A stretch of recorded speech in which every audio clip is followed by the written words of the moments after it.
సాయిరాం. పూజ్యశ్రీ సద్గురు శ్రీ భరద్వాజ గారి శిష్యులు పూజ్యశ్రీ గురుస్వామి శ్రీ మన్నవ సత్యం గారిచే 2/4/2006 చీరాల పాపరాజు తోటలోని శ్రీ షిరిడి సాయిబాబా ధ్యాన మందిరములో చేసిన సత్సంగం.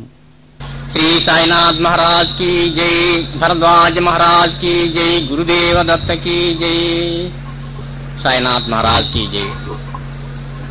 ఈ రోజున మళ్ళీ మనం ఇలా ఈ సద్గురుమూర్తుల పాదసంధిలో కూర్చొని ఇలా సత్సంగం చేసుకుంటున్నామంటే అది కేవలం ఆ సద్గురుమూర్తుల కృప. వారి కృప మన మీద వర్షిస్తుండబట్టే మనం ఇలా వారిని స్మరించుకోగలుగుతున్నాం. అందుకని కృతజ్ఞతాపూర్వకంగా మరొకసారి వారిని స్మరించుకుందాం. శ్రీ సాయినాథ్ మహారాజ్ की जय, భరద్వాజ మహారాజ్ की जय, గురుదేవ దత్త की जय. అందరూ కూడా ఉగాది పండుగ బాగా చేసుకున్నారని అనుకుంటున్నాను. హ్యాపీగా చేసుకున్నారు అంతాను ఉగాది. సాయిరాం. శాంతి దీపం సిద్ధి. ఈ విశాల ప్రపంచం ప్రేమ శాంతి లేక బ్రతుకును బరువుగా చేసే అమానుషత్వపు సముద్రమైతే సిరిది చక్కని శాంతి దీపం. అలాంటి శాంతి దీపాన్ని మన హృదయంలో స్థాపించుకోవడానికి మనం ఈ సద్గురుమూర్తుల స్మరణ చేసుకుంటున్నాం. కిందసారి బాబా దగ్గరికి వచ్చిన వాళ్ళు ఏమీ అడగకుండానే ఆయన దగ్గర సర్వము లభిస్తుందని అనేటటువంటి విశ్వాసాన్ని ఎట్లా పొందేవారో కొన్ని పదాల్లో మనం కొన్ని వాక్యాలు చదువుకున్నాం. బాబా దగ్గరికి వచ్చే భక్తులు తాము ఏ సమస్యలతో బాధపడుతున్నారో, తమ ఇబ్బందులు ఏమిటో, ఏ కోరిక మనస్సులో ఉంచుకొని ఏ అవసరార్థం తాము వచ్చారో ఇంకా ఆయనకు చెప్పకముందే, ఆయన పట్ల తమకు గల గౌరవము, అభిమానము, భక్తి, కృతజ్ఞతలు ఇంకా వ్యక్తం చేయకముందే, శరణాగతితో చేతులు కలిపి ఇంకా నమస్కరించకముందే, ఒక్కోసారి భక్తులకు తమ హృదయతాపంతో కన్నులు చెమ్మగిలక ముందే వారి విషయమంతా గ్రహించి ఆయన ఇచ్చే అభయం. రాగానే ఒక పలకరింపు, ఒక చూపు చూసి ఒక పలకరింపు చేసేవాడు బాబా. దాంతోనే వాళ్ళకి అభయం లభించేది, ఎంతో ఆనందం కలిగేది. గ్రహించి ఆయన ఇచ్చే అభయం, ఎట్టి పటోటోపం లేక ఆయన సన్నిధి ప్రసాదించే అద్భుతమైన శాంతి. తమ గురించి గాని, ఈ విశ్వంలో ప్రతి చిన్న కదలిక గురించి గాని తాము ఆయన ముందు వ్యక్తం చేసే అవసరం ఏమీ లేదని, తమకేం కావాలో, తమకు ఏది మంచో, తమను ఏది ఆదేశించాలో, తమకు ఏది ప్రసాదించాలో, తమను ఎలా తీర్చిదిద్దాలో, తమను ఎలా సరిదిద్దాలో ఆయనకు తెలుసునని, ఆయన్ను ఆశ్రయించిన క్షణం నుంచి తమ జీవిత చుక్కాని ఆయన చేతిలోనే ఉన్నదని భక్తులకు తెలిసేది. హృదయంలో ఒక అనుభూతి కలిగేది. బాబా మన వెంట ఉండి మనల్ని నడుపుతుంటాడు మన జీవితాన్ని అని చెప్పి వెంటనే తెలిసిపోయేది. ఆ సన్నిధి ప్రభావం అలాంటిదనమాట. ఆయన ఆశ్రయించిన క్షణం నుంచి తమ జీవిత చుక్కాని ఆయన చేతిలోనే ఉన్నదని భక్తులకు తెలిసేది. సాయి సన్నిధిలో దొరికే అద్భుతమైన పారవశ్యం అలా అనుభవిస్తూ కూర్చొని అందులో మునుగుతూ తేలుతూ ఆ పారవశ్యాన్ని గుటకలు వేస్తూ ఉండటం కంటే ఇంకేమీ భక్తులకు తోచేది కాదు. చాలా మంది భక్తుల అనుభవాల్లో ఆయన దర్శనానికి వచ్చినప్పుడు ఒక పట్టాన ద్వారకామయ్యలో ఆయన సన్నిధిలో వదలు లేకుండా అట్లాగే ఆయన దగ్గరే ఉంటూ ఉండేవాళ్ళు. అది చాలా భక్తులలో మనం చదువుకున్నాం అవన్నీను. ఈ రోజున మళ్ళీ శాంతి దీపం సిద్ధి. సాయి వద్ద ఒక ఇటుకరాయి ఉండేది. బాబా ఎప్పుడు కూడా దగ్గర ఒక ఇటుకరాయి పెట్టుకునేవాడు. అది ఆ ఇటుక తన గురుప్రసాదం అని, తమ జీవిత సహచర్య అని అనేవాడు. తాము కూర్చుని ఉన్నప్పుడు ఎప్పుడూ తమ చేయి దానిపై ఉంచేవారు. ఆయన దగ్గర ఒక సటగా ఉండేది. ఎక్కడికి వెళ్ళినా అది చేతిలోనికి తీసుకుని వెళ్లేవారు. ముతకగా ఉండే నూలు బట్టలతో కుట్టిన తెల్లటి కఫ్ని మోకాళ్ల వరకు ఉండేది తొడుక్కునేవారు. లోపల లంగోటి కట్టుకునేవారు. రోజు స్నానం చేసేవారు కాదు. తమకు చేయాలి అనిపించినప్పుడు ఎప్పుడో వేడి నీటితో స్నానం చేసేవారు. పళ్ళు కూడా తోముకోకుండా నీరు పుక్కిలించి ఉమ్మివేసేవారు.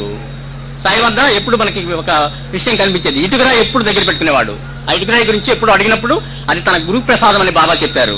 ఆ ఇటుకరాయి స్పర్శ ఎప్పుడు చేత్తో ఉండటమో లేదా తల కింద పెట్టుకోవటమో దగ్గరగా పెట్టుకోవటమో ఎప్పుడు కూడాను విస్మరించేవాడు కాదు ఆ ఇటుకరాయిని. ఎందుకంటే అది తన గురు ప్రసాదం అని చెప్పారు అనమాట. అందుకని గురువు ఇచ్చిన ప్రసాదాన్ని మనకి అప్పుడప్పుడు మహాత్ములు మనకి ప్రసాదిస్తూ ఉంటారు. మనకి అట్లాంటి అదృష్టం కనుక మనకు కలిగితే వాటిని ముఖ్యంగా మనం ఎవరైతే గురువుని ఎన్నుకున్నామో వాళ్ళు ప్రసాదించిన దాన్ని అట్లా వదలకుండా ఉండాలన్నమాట. అదొక ఆధ్యాత్మిక సూత్రం. అది గురువు కృప లభించడానికి.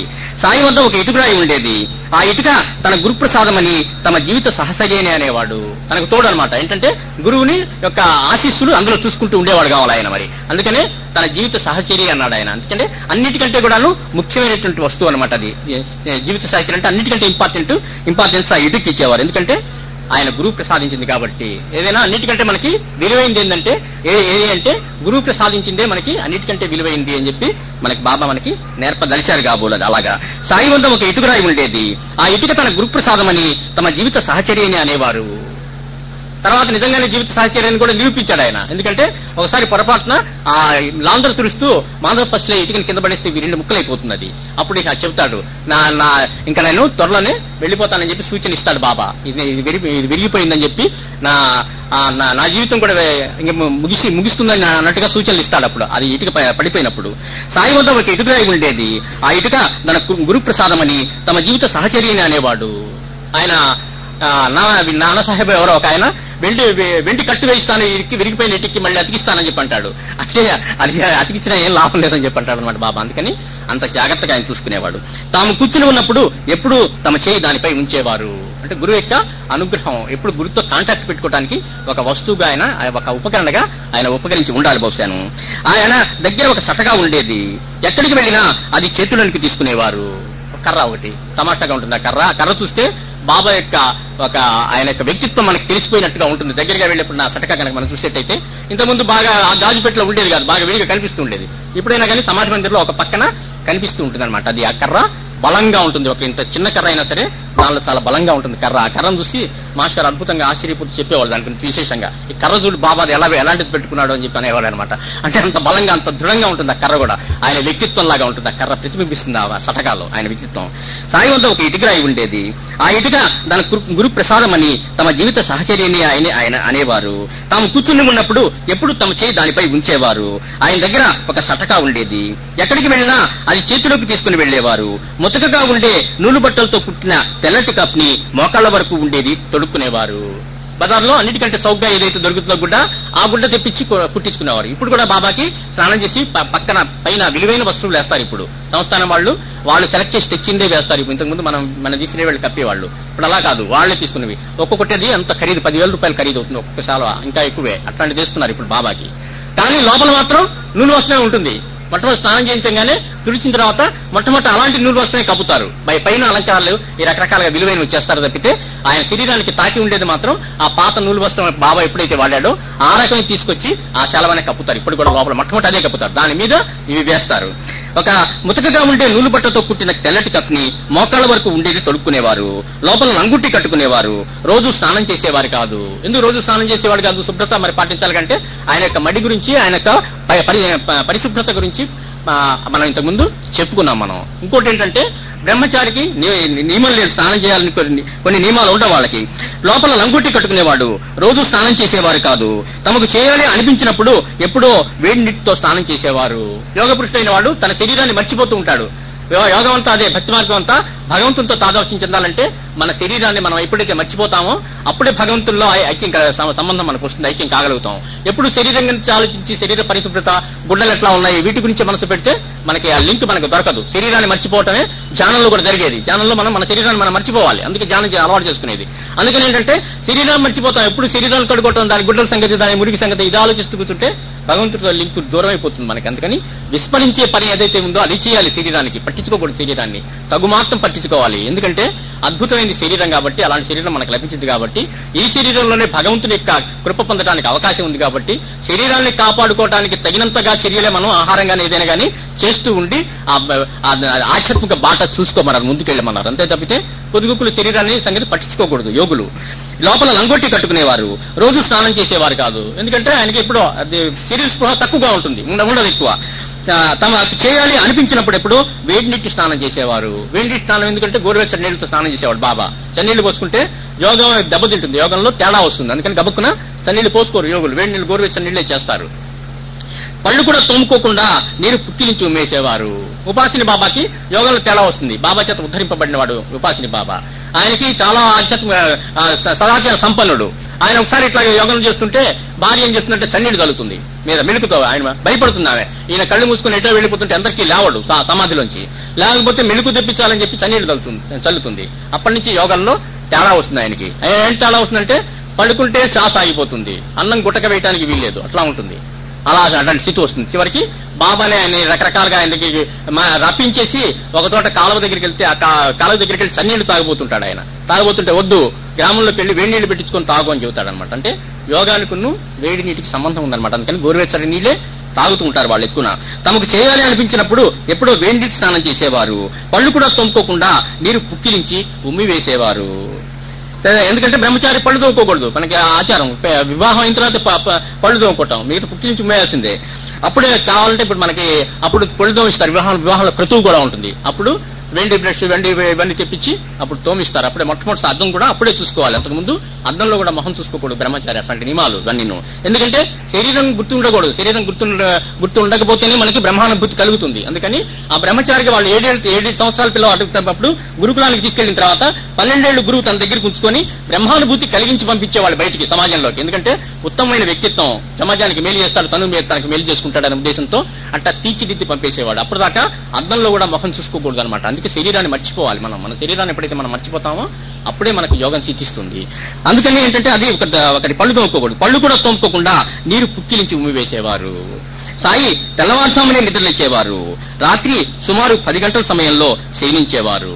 ఈ వచ్చంతా కూడాను ఏ భక్తులతో ఆయన చేసేవారు. నేను సాయి తెల్లవారుజామునే నిద్రలేచేవారు. రాత్రి సుమారు 10 గంటల సమయంలో శయనించేవారు. ఆ సమయంలో కూడా ఆయన ఎరుకుతోనే ఉండేవారు. లేవగానే దుని దగ్గర కూర్చొని ధ్యానస్తులయ్యేవారు.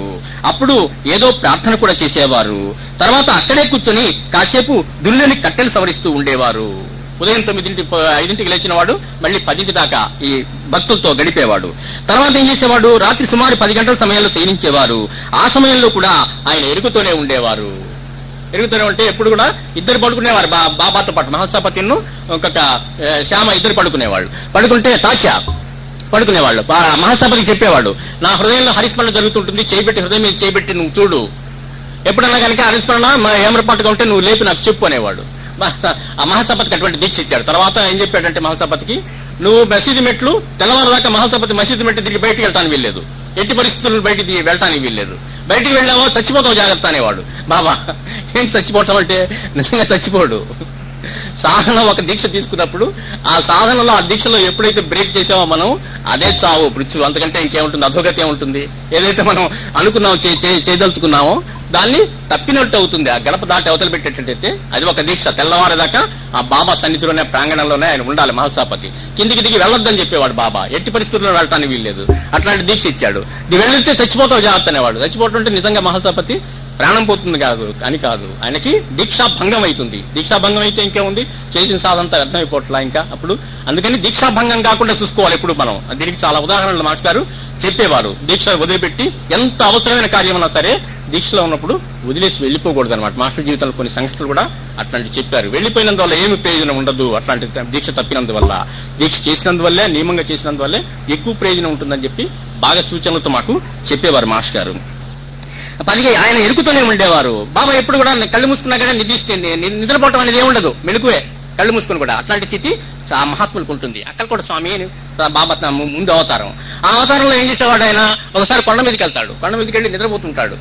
ఈయనబడికి ఎవరో ఇద్దరు భక్తుడు వెళ్తాడు. ఒక ఆయన వెళ్ళి పడుకొని నిద్రపోవటం చూసి అంటాడు అనమాట, ఏంటి గొరకబెట్టి నిద్రపోతున్నాడు ఈయన అని చెప్పి అని అంటాడు. అనంటే ఈయన ఏం చేస్తాడంటే వెంటనే స్వామి లేస్తాడు. లేచి నేను మెరుగుతూనే ఉన్నాను రా అని చెప్పి మళ్ళీ నిద్రపోతాడు గొరకబెట్టి. ఎట్లా తెలిసింది ఆయనకి అంటే, గొరకబెడుతున్నా సరే ఎరుకుతో ఉంటారు. బయట ఎంత జరుగుతుందో అంత తెలిసే ఉంటుంది అనమాట. శరీర ధర్మంగా అది ఆ గొరక అది రావటం మనకి వస్తుంది అనమాట. మనం కూడా భక్తి మార్గంలో ఎక్కువ ధ్యానం అది చేసుకునేటప్పుడు మనకు కూడా ఒక్కోసారి మన గొరక మనం వినేటటువంటి స్థితి మనకు వస్తుంది. ఒకసారి నా గొరక నేను కూడా చాలాసార్లే విన్నాను మాస్టర్ దగ్గర ఉన్నప్పుడు. అదొక స్థితి అనమాట. మనం నిద్రపోతున్నా కానీ అది చాలా రేర్గా అప్పుడు జరుగుతుంది. భగవంతుడు మహాత్ముల సన్నిధిలో ఉన్నప్పుడే ఆ అనుభవం అవుతుంది అనమాట. అట్లా కూడా నేను కూడా నా గొరక నేను వినగలిగాను మాస్టర్ సన్నిధిలో ఉన్నప్పుడు. చాలా సార్లు వినగలిగాను అనమాట. లోపల ఎరుకుతూ ఉండేవాడు. అది ఎరుకుతూ ఉండటం అంటే ఎప్పుడు కూడాను చైతన్యవంతంగా ఉంటారు. నిద్రపోవటం అనేది వాళ్ళకి జరగదు. నిద్ర అనే స్థితికి అతీతంగా ఉంటారు. మనకి 3 స్థితులు, జాగ్రత్త, స్వప్న, నిద్ర అవస్థలు, స్వప్న అవస్థలు. ఈ అవస్థలకు దాటినటువంటి తురియాతి స్థితిలో ఉంటారు. ఈ 3 స్థితులకు అతీతమైన స్థితి మహాత్ముల స్థితి. అందుకని ఈ 3 కూడాను వాళ్ళ ఎరుకని పాడు చేయలేవు. ఇవన్నీ కూడాను ఏదో ప్రార్థన కూడా చేసేవారు. ఆయన ఎరుకుతూనే ఉండేవారు. లేవగానే దుని దగ్గర నుంచొని ధ్యానస్తులయ్యేవారు. నిద్ర లేవగానే మొట్టమొదటి మనం ఏం చేయాలని చెప్పి మాస్టర్ గారు కూడా ఇంత ముందు చెప్పారు. ఈయన బాబా ఏం చేసేవాడంటే అగ్ని దగ్గరికి వెళ్ళేవాడు. ఆయన వెలిగించినటువంటి నిత్యాగ్నిహోత్రం దగ్గరికి వెళ్ళేవారు. ఎందుకు వెళ్ళేవారంటే బాబా యొక్క అగ్నిహోత్రం బ్రహ్మచారి తన అగ్ని దగ్గర ఉంచుకోవాలి. బ్రహ్మచారి గురువు దగ్గర లేనప్పుడు ఎందుకు ఉంచుకోవాలంటే గురు స్వరూపంగా అగ్నిని పెట్టుకుంటారు. అగ్ని గురువు అనమాట. గురువుకి ప్రతిరూపంగా మనం చిత్రపటం ఎట్లయితే పెట్టుకుంటున్నామో వాళ్ళు ఏం చేసుకోండి, సాంప్రదాయాల వాళ్ళు ఏం చేస్తారంటే అగ్నిని దగ్గర పెట్టుకుంటారు. అగ్ని అంటే వాళ్ళ గురువు అనమాట. అది బాబా అగ్ని స్వరూపంలో గురువుని చూస్తారు. అందుకని వెంటనే గురువు గారి దగ్గరికి వెళ్ళినట్టు గురుస్మరణ చేసుకున్నట్టుగా అగ్ని దగ్గరికి వెళ్ళే వాళ్ళు ఉన్నారు బాబా మొట్టమొదటి చేసే పని. అట్లాగే మనం కూడా నిద్రలేవంగానే మొట్టమొదటి బాబాని మన గురువు గారు ఉన్నారో వాళ్ళ దగ్గరికి వెళ్ళి నమస్కారం చేసుకొని మా మనసులో స్మరించుకొని 324 సార్లు మన నామస్మరణ చేసుకోవాలని చెప్పి మాస్టర్ చెప్పారు. ప్రతిరోజు నిద్రలోగానే 324 సార్లు నామస్మరణ చేయాలి. మన బాబా నామస్మరణ మన ఎవరి ఇష్టం ఎవరైతే వాళ్ళ నామస్మరణ మనం చేసుకోవాలన్నమాట. అప్పుడు ఏదో ప్రార్థన కూడా చేసేవారు. దుని దగ్గర నుంచొని ధ్యానస్తులు అయ్యేవారు. అప్పుడు ఏదో ప్రార్థన కూడా చేసేవారు. తర్వాత అక్కడే కూర్చొని కాసేపు దున్నుని కట్టెలు సవరిస్తూ ఉండేవారు. ఆ విభూతి పక్కకి తీసుకోవటం, మళ్ళీ కొత్త కట్టెలు వేసుకోవడం, సవరిస్తూ ఉండటం, బొగ్గులన్నీ తీయటం, అవన్నీ దునికి సంబంధించిన పనులు చేసేవారు అనమాట. సాయి భిక్ష చేసి జీవించేవారు. మనకందరికీ తెలిసిన విషయమే. 5 ఇళ్ల దగ్గర భిక్ష ఆయన నియమం. సాయి భిక్ష చేసి జీవించేవారు. 5 ఇళ్ల వద్దకు ఒక జోలె, ఒక రేకు డబ్బా తీసుకుని వెళ్లేవారు. ఆ జోలలో ఏది వేస్తే అది మసీదుకు తీసుకువచ్చి కొలంబోలో అన్ని వంటకాలు వేసి బాగా కలిపేసేవారు. 5 ఇళ్ల దగ్గర ఒక్కొక్క ఇంటి దగ్గర ఒక్కొక్కటి ఏమనేవారు కూడా మాస్టర్ రాశారు. అబాదాబాద్ బైజాబాబీ రోటీలా అనేవాడు బైజాబాబీ ఇంటి దగ్గర. అట్లా ఒక్కొక్కళ్ళు 5 ఇళ్ల దగ్గర ఒక్కొక్క ఇంటి దగ్గర ఒక్కొక్క పేరుతో పిలిచేవాడు అనమాట. అవన్నీ కూడాను నీకు మేలు చేస్తుంది అని, గృహస్థులకి మేలు చేస్తుంది అని చెప్పి అర్థంట ఆ మాటలకి. మొట్టమొదటి బైజాబాయి ఇంటికి వెళ్ళేవాడు. అబాజాబాద్ బైజాబాయి రోటీలా అని వచ్చేవాడు. ఆమె ఇచ్చి రొట్టె పెట్టేది. అట్లా ఒక్కోసారి బాబా ఆ బైజాబాయి ఇంటికి మాత్రం చాలా సార్లుగా కూడా వెళ్లేవారట. సాయి భిక్ష చేసి జీవించేవారు. 5 ఇళ్ల వద్దకు ఒక జోలె, ఒక రేక డబ్బా తీసుకుని వెళ్లేవారు. బాబా జోలే చాలా వింతగా ఉంటుంది, పెద్దది ఉంటుంది, చాలా పెద్దది ఉంటుంది. ద్వారకామాయిలో ఒక పక్కగా మనకు కొన్ని ఫోటోల్లో ఆ జోలె తగిలించి ఉన్నట్టు కూడా కనిపిస్తుంది అనమాట. మనకి పెద్ద జోలె, చాలా పెద్దది. అది డబ్బా తీసుకుని వెళ్లేవారు. చేతిలో ఒక రేకు డబ్బా. ఆ జోలలో ఏది వేస్తే అది మసీదుకు తీసుకువచ్చి కొలంబోలో అన్ని వంటకాలు వేసి బాగా కలిపేవారు. మట్టి పాత్ర ఒకటి ఉంటుంది బాబా దగ్గర మసీదులో, ఆ ద్వారకామాయిలో. అవన్నీ తీసుకొచ్చి ఆ మట్టి పాత్రలో వేయటం. ఎవరేం చేసినా సరే ఘన పదార్థాలన్నీ గుడ్డ జోల్లో వేయించుకునేవాడు. ద్రవ పదార్థాలు, పులుసు అట్లాంటివి ఈ డబ్బాలో వేయించుకునేవాడు. ఇవన్నీ తీసుకొచ్చి ఆ మట్టి పాత్రలో చక్కగా కలిపేవాడు. ఆ జోల్లో ఏది వేస్తే అది మసీదుకు తీసుకువచ్చి కొలంబోలో అన్ని వంటకాలు వేసి బాగా కలిపేవారు. మొదటగా అందులోంచి కొంత తీసి ధునికి సమర్పించేవారు. మొట్టమొదట ఆ కొలంబోలు అన్ని కలిపిన తర్వాత మళ్ళీ మొట్టమొదట ధునిలో వేసేవారు. కొలంబోలోంచి సేవకులు తీసుకున్న తర్వాత అట్లా వదిలేసేవారు. కొలంబోని వదిలేసిన తర్వాత ఎవరికి కావాల్సిన వాళ్ళు అందులోంచి ఆహారం తీసుకోవచ్చు అనమాట. కొలంబోలోంచి సేవకులు తీసుకున్న తర్వాత అందులో తర్వాత కుక్కలు, పిల్లులు మొదలగు ప్రాణులు కూడా అందులో మూతి పెట్టి తినేవి. ఎవరిని అడ్డగించటం లేదు. వాటికి జంతువులు కూడా వచ్చి, పిల్లులు అవి కూడా వచ్చి తినేవి. అందులో మూతి పెట్టి తినేవి. బిచ్చగాళ్ళు కూడా ఆ ప్రసాదం తీసుకునేవారు. ఎవరు కూడా అడ్డపెట్టారు. ఇప్పుడు కూడా అంతే. కొలంబోలో తీసుకొచ్చి భక్తులు తీసుకొచ్చి ఆ కొలంబోలో పెడుతూ ఉంటారు. దున్నులో అంత వేసి అంత కొలంబోలో పెట్టిపోతుంటారు. వాళ్ళ ఇంట్లో నుంచి వంటకాలు తీసుకొచ్చి అవి మనం ఎప్పుడైనా ఎవరైనా సరే ఎంతైనా తీసుకోవచ్చు. ఎవరు కూడాను అడ్డు పెట్టరు. ఇప్పుడు కూడా అదే అంతే. ఎవరైనా కొంతమంది సాధకులు అక్కడే కూర్చుంటారు. కూర్చుని పొద్దు నుంచి సాయంత్రం దాకా ఆ కొలంబోలో ఏది లభిస్తుంది మధ్య మధ్యలో ఆకలి వేసినప్పుడు వెళ్ళి అంత ముందు తీసుకొచ్చుకోవడం. నేను కూడా ఒకరోజు అట్లాగే చేస్తాను. సిరిదిలో వెళ్ళినప్పుడు పొద్దు నుంచి వెళ్ళి ద్వారకా మేళ కూర్చొని సాయంత్రం దాకా అక్కడే కూర్చుంటాం. ఆకలి అయినప్పుడు దర్శనానికి అని వెళ్ళటం, కొలంబోలో చేసి పెట్టి 2 ముద్దలు తీసుకోవటం, అది ఇచ్చి తింటాం. ఆకలి అయినప్పుడు ఎవరు ఎన్నిసార్లైనా మనం తీసుకోవచ్చు. ఎవరు ఏమి అనరు. మధ్యాహ్నం పూట మాత్రం అంతా తీసుకొచ్చిందంత పళ్ళాలంతా చాలా పళ్ళాలు వస్తాయి మధ్యాహ్నం పూట. అదంతా కలిపి మధ్యాహ్నం హారతి అయిన తర్వాత మాత్రం అందరికీ వాళ్ళే సంస్థానం వాళ్ళే అంతంత పంచుతారనమాట. మిగతా టైంలో కొలంబో ఫ్రీగా ఉంటుంది. ఎవరు ఎంతైనా తీసుకోవచ్చు. చిన్నదే ఉంటుంది దానిలో, ఎప్పుడు ఎక్కువగా ఉండదు. కానీ ఎప్పుడు ఖాళీగా మాత్రం ఉండదు. ఎవరొకళ్ళు పెడుతూనే ఉంటారు అక్కడ. మూతి పెట్టి తినేవి. బిచ్చకాళ్ళు కూడా ఆ ప్రసాదం తీసుకునేవారు. ఆ తర్వాత సాయి అందులోంచి కొన్ని ముద్దలు తీసుకొని తినేవారు. ఆఖరణ ఆయన కావాల్సినంత తీసుకొని తినేవారు. స్వల్పంగానే బాబా తినేవారు ఎక్కువగా. సాయి ప్రతిరోజు ఉదయము సాయంత్రం కూడా లిండి దగ్గర గల చెట్ల తోపుకు వెళ్లి వచ్చేవారు. ఉదయం లిండి నుంచి రాగానే భక్తులు పాడే పాటలు, నృత్యము, గారడి విద్య, కుస్తీలు మొదలైనవి చూసేవారు. మొట్టమొదటి ఒక ట్రిప్ అట్లా లిండికి వెళ్ళి నందాదీపం దగ్గర ఏదో కూర్చొని కొన్ని బకెట్లతో నీళ్లు పెట్టించుకొని నందాదీపం దగ్గర దాన్ని సరి చేసి వచ్చేవాళ్ళు బాబా గారు. ఆ తర్వాత వెళ్ళి వచ్చి కూర్చున్నప్పుడు బాబా దగ్గరికి వచ్చే వాళ్ళంతా కూడాను వచ్చేవాళ్ళు అనమాట. బాబా ఎదుట తమ విద్యలు ప్రదర్శించుకోవడానికి చాలా మంది వస్తూ ఉండేవాళ్ళు. అట్లా వచ్చిన వాళ్ళందరికీ ఆ విద్యలను చూసేవాడు. ఉదయం లిండి నుంచి రాగానే భక్తులు పాడే పాటలు, నృత్యము, గారడీ విద్య, కుస్తీలు మొదలైనవి చూసేవారు. రకరకాల వాళ్ళు వచ్చి ఈయన దగ్గర తమ విద్యలు ప్రదర్శించుకుంటూ ఉండేవాళ్ళు. సాయంత్రం పిలాజీ గురువే వచ్చి సన్నాయి వాయించేవాడు. మధ్యాహ్నం పూట కొంతసేపు పరమాత్మ సాయి ఏకాంతంగా గడిపేవారు. పిలాజీ గురువే అని ఆయన బాబా దగ్గర నియమంగా ప్రతిరోజు వచ్చి సన్నాయి వాయించేవాడు. ఆ సన్నాయి వాయించడము బాబా దానికి రియాక్ట్ అవటం కూడా చాలా తమాషాగా ఉండేదని మాస్టర్ గారు చెబుతుండేవాడు అనమాట. బాబానేమో వాడు సన్నాయి వాయిస్తుంటే ఎంబడి పడేవాడు, వాడికి వాయించొద్దని చెప్పి ఎంబడి పడేవాడు. ఆయనేమో బాబాకి చెక్కకుండా సన్నాయి వాయిస్తూ అటు ఇటు తిరుగుతూనే ఉండేవాడు తప్పించుకొని. అదంతా ఒక పెద్ద దృశ్యం అనమాట అది. ఈయన ఎంబడి పట్టడం ఆపమని అతను ఆపేవాడు కాదు, ఆపకుండా మెలికలు తిరుగుతూ అటు ఇటు తిరుగుతూ సన్నాయి వాయిస్తూనే ఉండేవాడు. ఏంటి బాబా అట్లా నువ్వు వాడిని ఎందుకు వాయించినవి అంటే వాడు నాకు తిరుగుతున్నాడు రానేవాడు బాబా. మనకు అర్థం కాదు ఎందుకని వాడు అట్లా. మరి రోజు ఈ సీన్ ఉండాల్సిందే బాబా దగ్గర, అదొక ఒక వింతైన సీన్ అనమాట అది. దాన్ని బాగా మాస్టర్ చాలా చక్కగా వర్ణించి చెప్పేవారు. వాడు పరిగెత్తడం ఈయన అంటాం ఇదంతాను. సాయంత్రం పిలాజీ గురువే వచ్చి సన్నాయి వాయించేవాడు. పిలాజీ కొడుక్కి బాబా తర్వాత ఆయన అనుగ్రహం లభిస్తుంది బాబాకి. ఆయన వాడుకున్నటువంటి కౌపీనం బాబా ఇస్తారు ఆయనకి. బాబా సమాధి అయిపోయిన తర్వాత ఆ శరీరం మీద చిట్టించి బాబాకి కౌపీనం పిలాజీ గురు కొడుకు ఇస్తారు. ఆ కొడుకు దగ్గరికి నేను వెళ్ళాను, మేము ఉన్నప్పుడు మనమంతా ఆయన ఉన్నప్పుడు అది చూపించారు కూడా ఆయన ఇచ్చిన ప్రసాదాన్ని. తర్వాత దగ్గర కూర్చున్న భక్తులకు పరమాత్మ సాయి ఏవేవో కథలు చెప్తూ ఉండేవారు. ఆ కథలన్నీ కూడాను కపర్తి గారి డైరీలో నోట్ చేశారు. అదంతా లీలాముల మన సాయినాథ ప్రబోధమృతున్న కథలన్నీ కూడా మాస్టర్ గారు ఏ డేట్ లో ఏ కథ చెప్పారు అదంతా కూడాను వివరాలు ఉన్నాయి, సాయినాథ ప్రబోధమృతులో ఉన్నాయి అవన్నీ. తర్వాత దగ్గర కూర్చున్న భక్తులకు పరమాత్మ సాయి ఏవేవో కథలు చెబుతుండేవారు. ఆ కథలంతా కూడాను చాలా అద్భుతంగా ఉంటాయి, కొన్ని సందేశాలు ఉంటాయి దానిలో, చాలా బాగుంటాయి కథలన్నీ బాబా చెప్పినవి చెప్తూ ఉండేవారు. భక్తులు సమర్పించే పైకము ఆయన సూర్యాస్తమయం అవగానే అందరికీ పనిచేసేవారు. ఈ లోపల భక్తులు దక్షిణలు అవి సమర్పిస్తుంటే తీసుకొని సాయంత్రం అయ్యేపటికి మాత్రం ఒక పద్ధతి ప్రకారంగా ఇచ్చేవాడు. ఆ పద్ధతి కూడా మనకి చరిత్రలో సచరిత్రలో ఉంది. ఎవరికి ఎంత డబ్బు రోజు ఇచ్చేవాడు. తర్వాత బిచ్చగాళ్ళకి అందరికీ కూడా పాల ఇచ్చేవాడు బీడీలు కొనుక్కోవడానికి వాటికి. తర్వాత కొంతమందికి నియమంగా ఒకళ్ళకి 5 2 రూపాయలు, ఒకళ్ళకి 11 రూపాయలు, 16 రూపాయలు, అట్లా 54 రూపాయలు ఒకళ్ళకి, అట్లా ప్రతిరోజు కొంతమందికి బాబా తమ దక్షిణలో ఇస్తూ ఉండేవాడు. భక్తులు సమర్పించే పైకము ఆయన సూర్యాస్తమయం అవగానే అందరికీ పనిచేసేవారు. సూర్యాస్తమయం అయిపోయేటప్పటికి మాత్రం ఆయన దగ్గర ఏమీ ఉండేది కాదు, జేబులంతా ఖాళీగా ఉండేవి. అట్లాగే వెళ్లిపోయే భక్తులకంతా కూడాను ఆ రోజు దునిలో తయారైనటువంటి ఉదయం అంతా కూడాను గుప్పెళ్లతో వాళ్ళ చేతుల్లో పోసి గుప్పెట్టిండా పోసి పంపించేవాడు అనమాట. మర్నాడు ఉదయమే వారి జీవితం మళ్ళీ నిల్ బ్యాలెన్స్ తో మళ్ళీ మొదలయ్యేది. రేపటికి దాచుకోవాల్సిన అవసరం ఆయనకి ఎన్నడూ కలగలేదనమాట. అట్లా ఉండేది ఆయన జీవితము. సాయి ఒక గోనెపట్టా పైన పడుకునేవారు, పగలు దానిపైన కూర్చునేవారు. ఆ రాత్రి ఆయనతో పాటు మహస్తాపతి తాత్యాకొత్తే పాటిల్ కూడా మసీదులోనే పడుకునేవారు. సాయి తాము కొద్దిసేపు మాత్రం నిద్రించి వారిద్దరిని కూడా ఎక్కువసేపు నిద్రపోనిచ్చేవారు కాదు. నిద్రించడం అంటే కళ్ళు మూసుకొని పడుకోవటం ఎంత బాబా, అది నిద్రించడం అని అంటాను వీల్లేదు, ఇంతకు మనకు చెప్పుకున్నట్టుగా.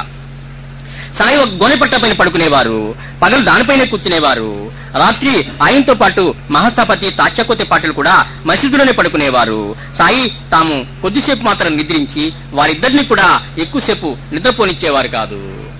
అలా వారి రోజులు గడిచేపి ఎప్పుడు మెలుగుతూనే ఉంచేవాడు, వాళ్ళకి నిద్రపోతుంటే లేపుతూ ఉండేవాడు. అంతగా అతి సామాన్యంగా కనిపించే వారి జీవితం ఓ 60 సంవత్సరాల్లో లక్షలాది మందిని ఎలా ప్రభావితం చేయగలిగింది. ఇదంతా చూస్తుంటే సామాన్యమైనటువంటి సాధువు యొక్క జీవితం లాగానే మనకు కనిపిస్తుంది ఇది పైకి కనిపించడానికి. ఇంతగా అతి సామాన్యంగా కనిపించే వారి జీవితం ఓ 60 సంవత్సరాల్లో లక్షలాది మందిని ఎలా ప్రభావితం చేయగలిగింది. పైగా నియమంగా రోజు ఇంతే, మార్పు అనేది ఉండదు బాబా దినచర్యలు పెద్దగా, అసలు అట్లాగే ఉండేది ప్రతిరోజు కూడాను. ఇంతగా అతి సామాన్యంగా కనిపించే వారి జీవితం ఓ 60 సంవత్సరాల్లో లక్షలాది మందిని ఎలా ప్రభావితం చేయగలిగింది. మన దేశంలో ప్రతి చోట కనిపించే మామూలు బిచ్చగాని వలె కనిపిస్తూ, దాదాపు ప్రతి గ్రామంలోనూ మనకు రోడ్ల మీద శిథిల ఆలయాల్లోనూ కనిపిస్తుండే విరాగి వలె కనిపిస్తూ, అంటే మురికి గుడ్డలు వేసుకుని తిరుగుతుంటే బిచ్చగాళ్ళు తిరుగుతుంటారు. అట్లాగే మనకి ఎక్కడ తడాలను అట్లా వాళ్ళు చూస్తే బిచ్చగాళ్ళగానే ఉంటాడు బాబాను. ప్రతి గ్రామంలోనూ మనకు రోడ్ల మీద శిథిల ఆలయాల్లోనూ కనిపిస్తుంటే విరాగి వలె కనిపిస్తూ, ఇంటి దగ్గర అంతా ఏదో కష్టాల్లో ఉండి వైరాగ్యం వచ్చేసి ఆలయాల్లో అక్కడక్కడ కూర్చుంటుంటారు కొంతమంది. అట్లా విరాగి వలె కల్పిస్తూ కష్టాలకో సమస్యలకో ఓర్చుకోలేక ఇల్లు విడిచి తిరిగే సన్యాసి జీవితం వల్లే పైకి మనకు కనిపించే ఆయన ఈ కొన్నేళ్లలోనే లక్షలాది కుటుంబాల ఆరాధ్య దైవం అవటమే ఆశ్చర్యం. కొద్ది సమయంలోనే ఆయన అందరి హృదయాల్లోనూ పాతుకోగలిగాడనమాట. ఎట్టి ఆధ్యాత్మిక ప్రసంగాలు చేయకనే బాబా ఎప్పుడు ఎక్కడికి వెళ్ళి ఉపన్యాసాలు ఇచ్చింది లేదు. ఎట్టి ఆధ్యాత్మిక ప్రసంగాలు చేయకనే, ఎట్టి జ్ఞానయజ్ఞాలు చేయకుండానే, ఎట్టి ధ్యానాలు యోగాలు జనులకు నేర్పకుండానే ఆయన చేసింది ఏమీ లేదు. ఇట్లాంటి కార్యక్రమాలు ఏవి కూడాను ఆయన చేపట్టలేదు. ఎట్టి ఆధ్యాత్మిక ప్రసంగాలు చేయకనే, ఎట్టి జ్ఞానయజ్ఞాలు చేయకుండానే, ఎట్టి ధ్యానాలు యోగాలు జనులకు నేర్పకుండానే, ఎట్టి అధ్యయన కేంద్రాలు పెట్టి ఎవరికి ఎలాంటి ఆధ్యాత్మిక శిక్షణ ఇవ్వకుండానే, శిక్షణ తరగతులు అవన్నీ పెడుతుంటారు బాబా, అట్లాంటివి కూడాను ఆయన ఎన్నడూ చేయలేదు. ఎవరికి ఎలాంటి ఆధ్యాత్మిక శిక్షణ ఇవ్వకుండానే, తంతులతోనో తంతులు లేకనో ఎట్టి పూజలు నిర్వహించకుండానే, ఎప్పుడైనా ఆయన పూజ చేయటం అనేది ఎవరు చూడాలి, ఆయన ఎవరికి పూజ చేయలేదు ఎప్పుడును. గురుదేవులకు ఎటువంటి మందిరాలు నిర్మించకుండానే, ఏ ఆధ్యాత్మిక పత్రికలు ప్రచురించకుండానే, ప్రచారం కోసం పత్రికలు పెట్టడం అవన్నీ ఏమి చేయరు ఆయన, ప్రచురించకుండానే కేవలం ఆయనలో ఉన్న దైవశక్తితోనే, ఇవన్నీ లేకపోయినా కానీ ఆయన ఇంత అందరిలోకి ఎట్లా చొచ్చుకుపోయాడంటే దైవశక్తి, ఆయనకున్నటువంటి ఆ దైవశక్తి వల్లనే ఇదంతా చేసుకోగలిగాడు ఆయన, ఆధ్యాత్మిక శక్తితోనే. ఆయనలో ఉన్న దైవశక్తితోనే, దివ్య ప్రేమతోనే లక్షలాది ప్రజల జీవితాల్లో వారు ఒక భాగం కాగలిగారు. తిరిగి ప్రజలకు అందరు కూడాను ఆయన విశ్వాసం, ఆయన మీద ప్రేమ, అంతటి ప్రేమ కురిపించి వాళ్ళని ఆకట్టుకున్నాడు తప్పితే కేవలం దైవశక్తి మీద ఆధారపడ్డాడు ఆయన. ఆయనలో ఉన్న దైవశక్తితోనే, దివ్య ప్రేమతోనే లక్షలాది ప్రజల జీవితాల్లో వారు ఒక భాగం కాగలిగారు. మనం ఆయన ఆశించినప్పుడు ఆయన నుంచి మనం పొందేటటువంటి ప్రేమ వల్ల మనకు ఆయన పట్ల ప్రేమ కలిగి ఆయన మనం ఆశిస్తున్నంత పెట్టే ఎట్లాంటి పటాటోపము ఆ ప్రచార కార్యక్రమాల వల్ల మనం ఆయన సన్నిధికి రాలా. ఆయన ఉన్న దైవశక్తితోనే, దివ్య ప్రేమతోనే లక్షలాది ప్రజల జీవితాల్లో వారు ఒక భాగం కాగలిగారు. తాము ఎదుర్కొంటున్న చిన్న చిన్న బాధలు, కష్టాలు చెప్పుకుని 2 రొట్టె ముక్కలు, 1 ఉల్లిపాయ సమర్పించుకొని బాబా దగ్గరికి వచ్చే భక్తులు రకరకాలుగా వచ్చేవాళ్ళు. అతి బీద వాళ్ళు మొట్టమొదట వాళ్ళు నైవేద్యంగా తెచ్చేది వాళ్ళ ఇంట్లో చేసినటువంటి 1 రొట్టె ముక్క, 2 ఉల్లిపాయ ముక్కలు, అటువంటి అవి తినే ఆచారం కాబట్టి అక్కడ అవే తీసుకొచ్చేవాళ్ళు బాబా దగ్గరికి. అవే ఆయన దగ్గర పెట్టి, ఆయన చేతులు పెట్టి నమస్కరించుకొని కష్టాలు చెప్పుకునేవారు. తాము ఎదుర్కొంటున్న చిన్న చిన్న బాధలు, కష్టాలు చెప్పుకొని 2 రొట్టె ముక్కలు, 1 ఉల్లిపాయ సమర్పించుకొని పగలంతా కష్టం చేసుకుంటే గాని రోజు గడవని నిరక్షరాస్యులైన శ్రమజీవుల హృదయాలు దోచుకోవటం ఒక ఎత్తు అయితే, అట్లాంటి వాళ్ళు శ్రమజీవులు, వాళ్ళ దగ్గర ఉండేది అతి స్వల్పం, ఆ స్వల్పంలోనే కొంత స్వల్పం వాళ్ళకి ఆయన నైవేద్యం ఆయనకి ఇచ్చి ఆయన కష్టాలు చెప్పుకొని బయటపడేవాడు. అట్లాంటి వాళ్ళు ఆయన కష్టం తీరంగానే ఆయన ఆశ్రయించేవాళ్ళు. 1 ఉల్లిపాయ సమర్పించుకొని పగలంతా కష్టం చేసుకుంటే గాని రోజు గడవని నిరక్షరాస్యులైన శ్రమజీవుల హృదయాలను దోచుకోవటం ఒక ఎత్తు అయితే, అట్లాంటి వాళ్ళు ఒక వర్గం బాబాని ఆశ్రయించిన వాళ్ళు. సొంత కమతాలు గల, సొంత వ్యాపారాలు గల, నికరమైన ఉపాధి గల, జీవనానికి పెద్దగా ఎట్టి ఇబ్బంది లేని మధ్యతరగతి ప్రజలు తమ సంస్కృతి ప్రభావం వల్ల, సాధు సంతుల పట్ల తమకు గౌరవం వల్ల సాయిని ఆశ్రయించడం ఒక ఎత్తు అయితే, మిడిల్ క్లాస్ వాళ్ళు సహజంగా వాళ్ళకి భక్తి ఉంటుంది, ఎవరినో గుళ్ళకి వెళ్ళటం, మహాత్ములు ఆశ్రయించడం ఇవన్నీ చేస్తుంటారు, ఆర్థిక ఇబ్బందులు పెద్దగా వాళ్ళకు ఉండవు. అందుకని అట్లాంటి వాళ్ళు సహజంగా ఏ మహాత్ముడు అని చెప్పి ఆశ్రయించడం, అట్లా బాబాని ఆశ్రయించిన వాళ్ళు. సాధువుల పట్ల తమ గౌరవం వల్ల సాయిని ఆశ్రయించడం ఒక ఎత్తు అయితే, కోటీశ్వర్లు, బడాశెట్లు, భూస్వాములు, రాజులు, మహారాజులు, విజ్ఞానవంతులు, పండితులు, శాస్త్రాధ్యయనం క్షుణ్ణంగా చేసిన వారు సహితం ఆయనకు మోకరిల్లటం ఒక ఎత్తు అయితే, ఇలాంటి వర్గాల వాళ్ళంతా కూడాను ఆశ్రయించిన వాళ్ళకి, అటువంటి సమాజంలో ఏ వర్గాల వాళ్ళు ఉన్నారో వాళ్ళంతా కూడాను ఆయన ఆశ్రయించారు. పండితులు, విజ్ఞానం, కోటీశ్వర్లు, బడాశెట్లు, భూస్వాములు, రాజులు, మహారాజులు, విజ్ఞానవంతులు, పండితులు, శాస్త్రాధ్యయనం క్షుణ్ణంగా చేసిన వారు సహితం ఆయనకు మోకరిల్లటం ఒక ఎత్తు అయితే, మామూలు సాధువులు, సన్యాసులే కాకుండా సాధనలో కొంత పురోగతి సాధించిన వారు కూడా ఆయన ఆశ్రయించడం ఒక ఎత్తు అయితే, స్వామీజీలు కూడా ఆయన దగ్గరికి వస్తుండేవాళ్ళు, ఆధ్యాత్మిక పురోగతి చెందిన వాళ్ళు కూడా ఆయన దగ్గరికి వస్తుండేవాళ్ళు. ఇతరులకే మహనీయులుగా ఆరాధించబడే మహాత్ముల హృదయాల్లో సైతం తన వైపు నుంచి ఎట్టి ప్రయత్నం లేకనే సాయి వారి హృదయాల్లో చోటు చేసుకోవటం ఆశ్చర్యం. బాబా ఉన్నటువంటి కాలంలో ఏ మహనీయులు అయితే ఉన్నారో, ఆధ్యాత్మికవేత్తలు అయితే ఉన్నారో బాబా అంతటి వారు వాళ్ళు కూడాను, అట్లాంటి వాళ్ళు కూడా బాబా దగ్గరికి బాబాని తమకంటే మిన్న అని చెప్పేవాళ్ళు. ఇతరులచే మహనీయులుగా ఆరాధించబడే మహాత్ముల హృదయాల్లో సైతం తన వైపు నుంచి ఎట్టి ప్రయత్నం లేకనే సాయి వారి హృదయాల్లో చోటు చేసుకోవటం ఆశ్చర్యం. అలా ఆ సమకాలీన మహాత్ములందరూ కూడాను బాబాని ప్రేమించేవారు, తమ భక్తుల్ని ఆయన దర్శనానికి పంపిస్తుండేవాళ్ళు. చల్లదనాన్ని, వెలుగును ప్రసరిస్తున్న మహాజ్యోతి ఒకటి వెలుగుతూ ఉంటే, దిగంతాలకు సహితం ఆ జ్యోతి కాంతులు వ్యాపిస్తూ ఉంటే, ఒక జ్యోతి వెలుగుతుంది, చల్లగా కాంతి ప్రసరిస్తూ ఉంటుంది, వెలుగును చల్లదనం రెండును. చల్లదనాన్ని, వెలుగును ప్రసరిస్తున్న మహాజ్యోతి ఒకటి వెలుగుతూ ఉంటే, దిగంతాలకు సహితం ఆ జ్యోతి కాంతులు వ్యాపిస్తూ ఉంటే, చీకట్లో గల జీవులకన్నిటికీ ఆ జ్యోతియే దిక్కు ఎలా అవుతుందో. గాఢాంధకారంలో ఎక్కడో ఒక మహాజ్యోతి ఉంటే అందరికీ అక్కడి నుంచే వెలుగు రావాలి, సూర్యుడి నుంచి మనకు వెలుగు వచ్చినట్టుగా ఆ జ్యోతియే దిక్కు ఎలా అవుతుందో, అప్పటి వరకు చిన్న చిన్న దీపాలను ఆశ్రయించి ఉన్న జీవులన్నీ వాటిని వదిలి ఆ మహాజ్యోతి వైపుకు పయనం సాగించి ఆ చల్లని సన్నిధికి చేరాలని ఎలా తాపత్రయపడతారో. చిన్న చిన్న వాటి కీటకాలు ఉంటే పెద్ద జ్యోతి దగ్గరికి పోతుంటాయి వదిలేసి ఇవన్నీను. అట్లా ఆ మహాజ్యోతి వైపు పయనం సాగించి ఆ చల్లని సన్నిధికి ఎలా చేరాలని తపత్రయపడతాయో, అలా సర్వజీవులకు ఒకే గమ్యమైన మహాజ్యోతిలే వంటి వారు సాయి. ఆధ్యాత్మికగా మనం ప్రవేశించినప్పుడు ఉత్తమమైన లక్ష్యం ఏంటో ఆ లక్ష్యం ఆయన దగ్గరికి సిద్ధిస్తుంది కనుక అందరూ కూడాను, ఆ తపన ఉన్న వాళ్ళంతా కూడాను ఆయన్ని ఆశ్రయించడం తథ్యం అనమాట. అలా సర్వజీవులకు ఒకే గమ్యమైన మహాజ్యోతి లాంటి వారు సాయి. ఆయన స్వభావమే అలాంటిది, సాయి అలాంటి వారు. ఎందుకంటే ఆయన ఆశ్రయించింది అందుకు కాబట్టి, ఆయన సహజంగా ఆయన అవతరించిన కార్యం ఏదైతే ఉందో మహాత్ములు ఉద్ధరించడం, మనల్ని కష్టాల నుంచి బాపి ఆధ్యాత్మిక పురోగతి కలిగించడమే ఆయన అవతారిక కార్యం కాబట్టి అలాంటి తపన ఉన్న వాళ్ళంతా సహజంగా ఆయనకి అంటుకుపోయారనమాట. అట్లా అలాంటిది సాయి అలాంటి వారు, ఎందుకంటే ఆయన అవతార కార్యం అలాంటిదన్నమాట. అనాదిగా ఈ కాలం ఇలా సాగిపోతుంది, అంతేగా ఎప్పటి నుంచో ఉందో నడుస్తుంది ఈ కాలం అనేది, సృష్టి అనేది కాలం అనేది నడుస్తుంది. దానికి మొదలు అనేది తెలియదు, మొదలు చివర మన ఎవరికి తెలియదు. అది అనాది అంటే అది మొదలు చివర తెలియంది. అనాదిగా ఈ కాలం ఇలా సాగిపోతుంది. మనం వేగంగా పయనిస్తూ ఉంటే ఎంతో దూరాన ఉన్న మైలురాయి మనకు ఎదురై, మోటార్ బైక్ మీద లేకపోతే రైల్లో వెళ్తుంటాం, మన బస్సులో వెళ్తుంటే వెహికల్లో వెళ్తుంటే ఎదురుగా మైలురాయి మనకి ఎదురు వస్తుంటుంది. అది అనాదిగా ఈ కాలం ఇలా సాగిపోతుంది. మనం వేగంగా పయనిస్తూ ఉంటే ఎంతో దూరాన ఉన్న మైలురాయి మనకెదురై మన దగ్గరగా వచ్చి మనల్ని కలిసి మరలా మనల్ని వీడి కనుమరుగైపోతుంది. అది అంతేగా, దూరం నుంచి మనకి సైడ్ నుంచి కనిపిస్తూ ఉంటుంది, దగ్గరగా వస్తుంది, మనం దాన్ని దాటిపోతాం, వెనక్కి వెళ్ళిపోతుంది. అది మనం వేగంగా పయనిస్తూ ఉంటే ఎంతో దూరాన ఉన్న మైలురాయి మనకెదురై మన దగ్గరగా వచ్చి మనల్ని కలుస్తుంది, ఒక క్షణం మనల్ని కలుస్తుంది. అది ఇది మనం కలుసుకుంటాం ఒక క్షణం పాటు. మన దగ్గరగా వచ్చి మనల్ని కలిసి మరలా మనల్ని వీడి కనుమరుగైపోయినట్టుగా ఈ జీవితం అనే తృణాలు అనంతకాలంగా ఎన్నో కోట్లాది సంవత్సరాలుగా మనకు ఎదురుగా వస్తూ ఉన్నాయి. కాలం అనేది మనకు ఎదురు వస్తుంటుంది, మనం కాసేపు కలుస్తుంది, మళ్ళీ వెళ్ళిపోతుంటున్నది, దాటి వెళ్ళిపోతుంటుంది. ఈ జీవితం అనే తృణాలు అనంతకాలంగా ఎన్నో కోట్లాది సంవత్సరాలుగా మనకు ఎదురుగా వస్తూ మనకు దగ్గరై మనల్ని కలిసి మనల్ని వీడి వెళ్ళిపోతూ ఉంటాయి. అంటే కాలం అంటే మనకి రోజు సంవత్సరం రోజులు, తర్వాత గంటలు తీసుకున్నాం, నిమిషాలు, సెకండ్లు కంటే తక్కువ కాలం ఉంటుంది. అది కూడా దాన్ని త్రుటి అంటారు. ఒక త్రుటి, అన్నిటికంటే తక్కువ కాల గమనం చేసేది ఒక త్రుటి అంటారు అనమాట. అది ఆ త్రుటి సమయం కూడా మన ఆ త్రుటులన్నీ కలిస్తేనే ఒక సెకండ్, కొన్ని సెకండ్లు కలిస్తే ఒక నిమిషం, ఇదంతా కూడాను ఆ కాలం లెక్క మనకి వేసుకునేది ఎదురుగా. అట్లాగే ఈ జీవితం అనే తృణాలు నిజంగా మన కాలం, మనకు 3 రకాల కాలాలు చెబుతారుగా, భవిష్యత్తు, వర్తమానము, భూతకాలం. 3 రకాల కాలాలు, గడిచిపోయిన కాలము, ప్రస్తుతం నడుస్తున్న కాలం, మళ్ళీ ముందొచ్చే కాలం. ఇవి 3 రకాలుగా ఉంటుంది కాలం. మొట్టమొదటి కాలం ఏంటి? దూరం నుంచి వస్తుంది కాలం, రేపటిది జరిగి వస్తుంటుంది. రేపు దగ్గరికి వెళ్తాం, మనం రేపటికి మనం దగ్గరికి వెళ్తాం, గంటలు గడుస్తున్న కొద్దీ రేపు వస్తుంది. అంటే భవిష్యత్తుకి దగ్గరికి వెళ్తూ ఉంటాం మనం. వర్తమానంలో కాసేపు ఉంటాం, తర్వాత ఆ వర్తమానం కూడా మనకి భూతకాలం అయిపోతుంది, గడిచిపోయిన కాలం అయిపోతుంది. రాబోయే కాలము, ఇప్పుడు గడుస్తున్న కాలము, మళ్ళీ గడిచిపోయిన కాలం, 3 రకాలుగా ఉంటుంది. ఇలా మనం అనుకుంటూ ఉంటాం నిజానికి. కానీ వర్తమానం అనేది ఎక్కడన్నా ఉందా అని ఆలోచిస్తే వర్తమానం అనేది ఎక్కడ కనిపించటల్లా. వర్తమానం అనే కాలం అనేది భూతకాలము, భవిష్యత్ కాలము, భూతకాలం తప్పితే వర్తమానం అనేది మనకి చేతికి చిక్కదు, అది చిక్కేది కాదు. ఎందుకంటే మనం కాలాన్ని సింథసిస్ చెప్పినట్టుగా స్ప్లిట్ చేసుకుంటూ పోతే ఒక త్రుటి, సెకండ్లో కూడా చాలా తక్కువ నాటి త్రుటి, అంటే సెకండ్ కంటే చాలా తక్కువది, అదే వర్తమానం అవుతుంది. ఆ త్రుటి వస్తుంది మన దగ్గరికి, ఒక త్రుటి వస్తుంది, అంటే రాబోయేది అనమాట. భూతకాలంలో ఒక త్రుటి వచ్చి అది వర్తమానం అవుతుంది. మళ్ళీ వెంటనే ఏమవుతుందంటే అది గడిచిపోయిన కాలం అయిపోతుంది.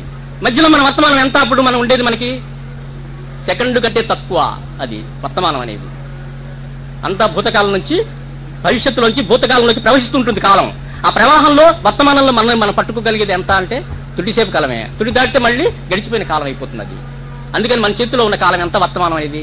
ఒక్క తుడిసేపు సమయం మన చేతిలో ఉండేది, మిగతా అంతా మన చేతిలో ఉండేది కాదు అనమాట. అదే చెబుతున్నారు ఇక్కడ. ఈ జీవితం అనే తృణాలు అనంతకాలంగా ఎన్నో కోట్లాది సంవత్సరాలుగా మనకి ఎదురుగా వస్తూ మనకు దగ్గరే మనల్ని కలిసి మనల్ని వీడిపోతూ ఉంటాయి. ఇందాక చెప్పినట్టుగా మైలురాయి దగ్గరికి వస్తుంది, కాసేపు మన దగ్గర ఉంటుంది, మళ్ళీ వెళ్ళిపోతుంటుంది. అట్లాగే తృణాలు వస్తుంటాయి, ఒక తృణమే మన చేతిలో ఉండేది, మనకు ఎదురుగా వస్తూ మనకు దగ్గరే మనల్ని కలిసి మనల్ని వెళ్ళిపోతుంటాయి తృణాలు. జీవనానికి ప్రాణమై, జీవన గతికి ప్రాణమై మనం కలిసిన త్రుటే వర్తమానం. ఆ త్రుటిసేపే వర్తమానం. మరుక్షణం ఏం జరుగుతుందో తెలియని గడిచిన క్షణం మన చేతికి మరలా చిక్కని జీవితం అది. తర్వాత ఏం జరుగుతుందో మనకు తెలియదు, తర్వాత సంఘటన ఏంటనేది మనం ఊహించలేము. మరుక్షణం ఏం జరుగుతుందో తెలియని గడిచిన క్షణం మనకి చేతికి మరలా చిక్కని జీవితం అనేది. గడిచిపోయిన క్షణం మనకి ఎప్పటికీ వెనక్కి తీసుకోలేము, మళ్ళీను చిక్కని జీవితం మనది. మరుక్షణం ఏం జరుగుతుందో తెలియని గడిచిన క్షణం మన చేతికి మరలా చిక్కని జీవితం మనది. అయితే వర్తమానమైన త్రుటి మాత్రం మన అధీనంలోనే ఉంది. భగవంతుడు ఛాయిస్ ఇచ్చాడు మనకి, ఒక్కటే ఛాయిస్ ఏంటంటే ఆ వర్తమానంలో నువ్వు ఏదైతే చేస్తావో అదే నీ జీవితాన్ని మలుపు తిప్పుతుంది. అది భగవంతుడు మనకి ఇచ్చిన ఛాయిస్. మిగతా ఈ భవిష్యత్ కాలానికి భూతకాలానికి మనకేం ఛాయిస్ లేదు, అయిపోతుంది. దానిపై మన చేతిలో ఉండదు. అది మన చేతిలో ఉండేది ఏంటంటే వర్తమానం మన చేతిలో ఉంటుంది. వర్తమాన కాలంలో మనం ఏదైతే చేస్తామో, మనం ఎట్లయితే మలుపు తిప్పుకుంటామో, ఏ ఆలోచన చేస్తామో అది దాని ఫలితమే మనకి అనుభవంలోకి వస్తుంది. కర్మ ఇదే, ఎప్పటిది అక్కడే. ఆ త్రుటిలోనే మనం మంచి కర్మ కానీ చెడ్డ కర్మ కానీ మనం ఏర్పరచుకోగలిగేది ఏంటంటే ఆ త్రుటిసేపు సమయం మనం ఎలా ఉంది మన మనస్సు అనే దాన్ని బట్టే మనం మన జీవితాన్ని మలుపు తిప్పుకోగలుగుతాము. అంటే వర్తమానమైన తుటి మాత్రం మన అధీనంలో ఉంటుంది. భగవంతుడు మనకి ఇచ్చింది అదొకటే, మన అధీనంలో వచ్చింది. మన జీవితం మొత్తంలో తుటిసేపు సమయమే మన అధీనంలో ఉంటుంది. అందుకని చాలా జాగ్రత్తగా ఎరుకతో ఉండాలి. బాబా అంత ఎరుకతో ఉండడం అనేది ఎందుకంటే ఇందుకు అన్నమాట. అయితే వర్తమానమైన తుటి మాత్రం మన అధీనంలోనే ఉంది. మనకిచ్చిన ఛాయిస్ భగవంతుడిది. ఈ తుడిసేపు సమయాన్ని మనం గనక పట్టుకుంటే మన జీవితాన్ని మనకు కావాల్సిన మలుపు మనం తిప్పుకోవచ్చు. సామాన్యంగా మన అధీనంలోనే ఉన్నట్టు మనకు కనిపించే మన జీవితం ఆ తుటిలో మనం ఏం చేస్తున్నాం అన్న దాన్ని బట్టి దైవం వైపుకు దూరంగానో లేక దగ్గరగానో మనల్ని తీసుకుపోతుంది. మన ప్రయత్నం అంతా ఏంటి? దూరంగా పోతున్న వాళ్ళు భగవంతుడి దగ్గరగా పోవాలి. ఇదంతా మన ప్రయత్నం అంతా ఇదే. ఎప్పుడును అంటే కష్టం నుంచి సుఖంలోకి, అశాంతి నుంచి శాంతిలోకి పోవాలి. అంటే భగవంతుడు దూరంగా ఉన్న వాళ్ళం దగ్గరగా వెళ్ళాలి. ఇదే మన ప్రయత్నం అంతాను. ఈ ప్రయత్నం మనం ఎప్పుడు ఫలిస్తుందంటే ఆ తుట్టిలో ఏం చేస్తున్నాం అన్న దాన్ని బట్టే మన ఆధారపడుతుంది ఇదంతాను. సామాన్యంగా మన అధీనంలో ఉన్నట్టు మనకు కనిపించే మన జీవితం ఆ తుట్టిలో మనం ఏం చేస్తున్నాం అన్న దాన్ని బట్టి దైవం వైపుకు దూరంగానో లేక దగ్గరగానో మనల్ని తీసుకుపోతుంది. ఆ తుట్టిలో మనం దీని పట్ల ఏక కలిగి ఉన్నామన్న దాన్ని బట్టి మనం దైవంగా పరిణామం చెందటమో లేక ఆ పరిణామాన్ని కోల్పోవటమో జరుగుతుంది. తుట్టిలో మనం ఏం చేస్తున్న బట్టి ఆ పరిణామం మనం ఆధారపడి ఉంటుంది. భగవంతుడు దూరంగానా దగ్గరగానా అనేది. ఆ తుట్టిలో మనం దేని పట్ల ఇరుక కలిగి ఉన్నామన్న దాన్ని బట్టి మనం దైవంగా పరిణామం చెందటమో లేక ఆ పరిణామాన్ని కోల్పోవటమో జరుగుతుంది. ఆ తుట్టిలో మనం ఏ భావన చేశామన్న దాన్ని బట్టి మనం ఆత్మశాంతి వైపు పరిగెత్తటమో లేక మనల్ని మనం దుఃఖ సాగరంలో పడదోసుకోవటమో జరుగుతుంది. కర్మ అనేది మనం రాసుకున్నదే, ఎవరో ఏర్పాటు చేయాల. ఈ తుట్టిలో మనం ఏం చేస్తున్న దాన్ని బట్టే మన కర్మ మన ఏర్పడుతుంది. ఈ 3 రకాల కర్మలు కూడాను మనకు ఏర్పడేది ఆ తుట్టిలో మన మనస్థితి ఎలా ఉంటుందో దాన్ని బట్టే ఏర్పడుతుంది. ఆ తుట్టిలో మనం ఏ భావన చేశామన్న దాన్ని బట్టి మనం పరమశాంతి వైపు పరిగెత్తటమో లేక మనల్ని మనం దుఃఖ సాగరంలో పడదోసుకోవటమో జరుగుతుంది. తెలియక మనం దుఃఖసారంలో మనల్ని పడదోసుకుంటున్నాం. అందుకని ఇప్పుడు ఎరుకతో వ్యవహరించి మనం భగవంతుడి శాంతి వైపు ప్రయత్నించే ప్రయత్నం, ఆ ఆలోచన ఆ తుడిసేపు చేయాలి. ఆ తుడి సరిపోతుందంటే తుడి సరిపోదు, ఒక్కొక్క తుడి కలుపుకుంటూ పోవాలి. అట్లాగా మనం దుఃఖసాగరంలో పడదోసుకోవటం జరుగుతుంది. మనతో పాటు మన అధీనంలో గల తుడి సమయాన్ని దాన్ని ఉపయోగించుకుని పరమశాంతి ఆనందాలు పొందగల సూత్రము మనకు ప్రసాదించిన ఆ భగవంతునికి శతకోటి ప్రణామాలు. అయితే ఆ తుడిసేపు మాత్రం మన అధీనంలో ఇచ్చింది ప్రసాదించిన వాడు ఆ భగవంతుడే కాబట్టి ఆ తుట్లో మనం ఏదైనా చేసుకుని మన జీవితాన్ని మలుపు చెప్పుకోవడానికి అవకాశం ఉంది. కాబట్టి ఆ అవకాశాన్ని భగవంతుడు ప్రసాదించాడు. కాబట్టి ఆ అవకాశం ఇచ్చినటువంటి ఆ పరమేశ్వరుడికి కృతజ్ఞతలు. మన అధీనంలో ఉన్న తుడిసేపు సమయాన్ని దాన్ని ఉపయోగించుకుని పరమశాంతి ఆనందాలు పొందగల సూత్రము దాని కనుక సక్రమంగా వినియోగించుకున్నట్టయితే ఆ తుడిసేపు సమయాన్ని పరమశాంతి పొందడం ఖాయం. పొందగల సూత్రము మనకు ప్రసాదించిన ఆ భగవంతునికి శతకోటి వందనాలు. అలాంటి అవకాశం కూడా ఛాయిస్ కూడా మనకి ఇచ్చినందువల్ల మన చేతిలో అవకాశం ముందుకు పెట్టాడు కాబట్టి ఆయన కృతజ్ఞతలు. ఆ సూత్రాన్ని ఉపయోగించుకొని మనం పరమశాంతి పొందవచ్చు. ఒక తుటి సమయం కనుక మనం అట్లాగా భగవంతుడి మీద కేంద్రీకరించగలిగితే మళ్ళీ 2వ తుటి, 3వ తుటి, 4వ తుటి అట్లా కేంద్రీకరించే సామర్థ్యం భగవంతుడు మనకు ప్రసాదిస్తాడు. బాబా మనకిచ్చిన వరం అది. నువ్వు ఒక అడుగు ముందుకు వేస్తే 10 అడుగులు నీ వైపు నేను వేస్తానని చెప్పి బాబా వాగ్దానం ఇచ్చినటువంటి ఆధ్యాత్మిక సూత్రం ఇదే. ఒక తుటి కనుక మనం భగవంతుడి ముగిస్తే రేపు రెండు తుట్లు మనం ఆయన మీదకి మనసు ఇచ్చేటట్టుగా ముంచేటట్టుగా భగవంతుడు దయ చూస్తాడనమాట. అది ఆయన ఇచ్చినటువంటి వాగ్దానం. అందుకని ప్రారంభించాలి. మనం ఎప్పుడప్పుడు ప్రారంభం అనేది ఎప్పుడప్పుడు చేయాల్సిందే. మనం ఏంటంటే కాసేపు ఆ భగవంతుడు స్మరించడం, ఆ ఏమరపాటు ఎరుక తప్పకుండా ఎరుకతో మనం ఆయన స్మరించినట్లయితే ఆ ఒక్క తుటి కలుపుకొని కొన్ని తుటిలో మన జీవితం కాబట్టి జీవితం అంతా కూడాను ఆ అట్లాంటి సాధనలో స్మరణలో మనం ఉండి ఆ పరమశాంతిని పొందగలుగుతాం అనమాట. అందుకని అటువంటి ఆధ్యాత్మిక సూత్రాన్ని ఇచ్చినటువంటి భగవంతుడి ప్రణామాలు. తర్వాత మంచివారితో సాగిన సాంగత్యం అది ఎంత విలువైనదో ఊరికే చదువుతాను. ఇది వివరణకి చాలా టైం పడుతుంది కాబట్టి ఒకసారి ఇంకో పారాగ్రాఫ్ ఉంది, అది కూడా చదువుతాను ఇవాళ. మంచివారితో సాంగత్యం అది ఎంత విలువైనదో, అది ఎంత ముఖ్యమైనదో. అసలు మంచి అంటే ఏమిటి? ఏది మంచి ఏది చెడు? దీన్ని నిర్ణయించేవారు ఎవరు? ఇది మంచి అనుకోవటానికి ఇది చెడు అనుకోవటానికి ప్రాతిపదిక ఏది? మనకు మంచిగా కనిపించేది ఇతరులకు చెడుగా అనిపించవచ్చు. ఇతరులు చెడిపోతున్నారని మనం అనుకుంటే వారు అదే మంచి అనుకుని అలా చేస్తున్నారేమో. మంచిగా ఉండాలి, మంచివారితో గడపాలి, మంచి పనులు చేయాలి, మంచిగా మారాలి అని ప్రతివారు అనుకుంటూ ఉంటారు. అయితే ఈ జీవితానికి ఇన్ని ఆలోచనలు ఏవీ లేవు. జీవిత పరమలక్ష్యం శాశ్వత తృప్తి, శాంతి, ఆనందం అయిన సాయి స్థితిని సాధించడమే అయినప్పుడు ఇక అది సాధించడం కంటే మరో మంచి ఏముంటుంది? అందుకే మంచి అంటే అటువంటి పరమపదం వైపుగా పరిణామం చెందటమే. ఒక మాటలో చెప్పాలంటే దైవానికి దగ్గరగా మనల్ని తీసుకుపోయేదంతా మంచి, దైవానికి మనల్ని దూరం చేసేదంతా చెడు. ఈ విషయాన్ని మన దృష్టికి తీసుకురావడానికి కాబోలు పరమాత్మ సాయిబాబా కూడా సత్సాంగత్యం చేసేవారు. సత్సాంగత్యం అంటే ముక్తికాంక్ష కలిగిన సత్పురుషులు, సాధకులతో స్నేహం చేయటం, అందరూ కలిసి జీవిత లక్ష్యం సాధించడానికి ప్రయత్నించటం. పరమత్వ సాయిబాబా ద్వారకామాయి మసీదులోకి రావడానికి ముందు నుంచి సిరిదిలోని మారుతి ఆలయంలో దేవిదాసు జానకిదాసు అనే సాధువులు ఇద్దరు ఉండేవారు. ఆ ప్రాంత ప్రజలకు వీరి పట్ల ఎంతో గౌరవం ఉండేది. వీరిద్దరూ మసీదుకు వచ్చి పరమత్వ సాయిబాబాతో కాలం గడిపిపోయేవారు. పరమత్వ సాయిబాబా వారితో చాలా స్నేహంగా ఉండేవారు. పరమత్వ సాయిబాబా అప్పుడప్పుడు ముస్లిం సాధువులు సమావేశమయ్యే తాకియా అనే చోటుకు కూడా వెళ్లి వారితో కలిసి భక్తి పాటలు పాడేవారు. కాళ్లకు గజ్జలు కట్టుకుని చిత్రంగా నాట్యం చేసేవారు. ఇది ఆ సాధువుతో ఆయన కూడా అట్లా సత్సంగంలో ఉండేవారు అన్నమాట బాబా. శ్రీ సాయినాథ్ మహారాజ్ కి జై, భరద్వాజ్ మహారాజ్ కి జై, గురుదేవ దత్త కి జై. ఈ టాపిక్ ఇంతకుముందు ఒక 10 నిమిషాల సేపు మాస్టర్ గారిని స్మరించుకుందామని చెప్పి ఆ టాపిక్ అంతటితో వివరించకుండా ఆపేశాను అనమాట. ఎందుకంటే మాస్టర్ గారి పండగ దగ్గరికి వస్తుంది కాబట్టి ఆయన గురించి కూడా మనం కొంచెం ఈ రోజున స్మరించుకుందాం.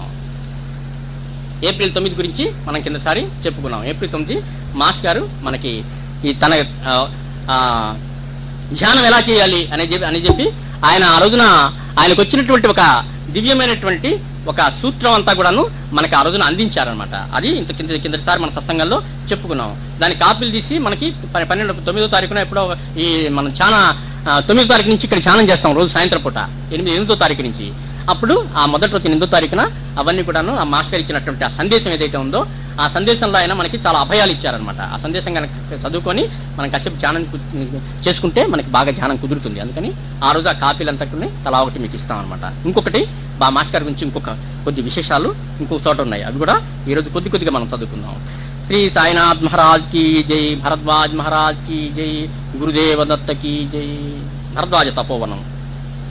ఏప్రిల్ 15వ తేదీ విశేషం ఏమిటో తెలుసా?